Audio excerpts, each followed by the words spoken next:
Day 2 of Sittong blog. আগের ব্লগে তো তোমরা দেখে নিয়েছিলে কি আমি শিটং ঘুরতে এসেছি।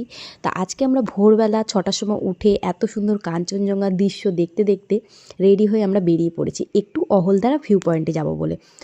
আমাদের হোমস্টে থেকে অহলদারা ভিউ পয়েন্টটা একটু দূরে ছিল, তো এখানে কোনো গাড়ি ঘোড়া কিছু অতটা উপরে যায় না, তো সেই জন্য আমাদেরকে হেঁটে হেঁটেই যেতে হয়েছিল। হেঁটে হেঁটে যেতে আমাদের একদম অবস্থা কাহিল হয়ে গেছিলো। যাই হোক, গিয়ে আমরা যে দৃশ্যটা দেখলাম জাস্ট তোমরাই দেখো। মনে হচ্ছিলো আমরা আকাশের মাঝে আছি, মেঘগুলো আমাদের নিচে ভেসে বেড়াচ্ছে। আর এত সুন্দর দৃশ্য, আমরা যদি একটু কষ্ট করে না যেতাম এই দৃশ্যগুলো মিস করতাম সত্যি।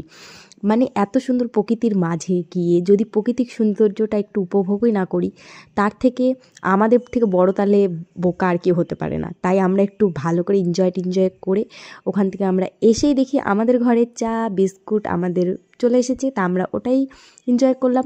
নেক্সট পার্টের জন্য ফলো করো।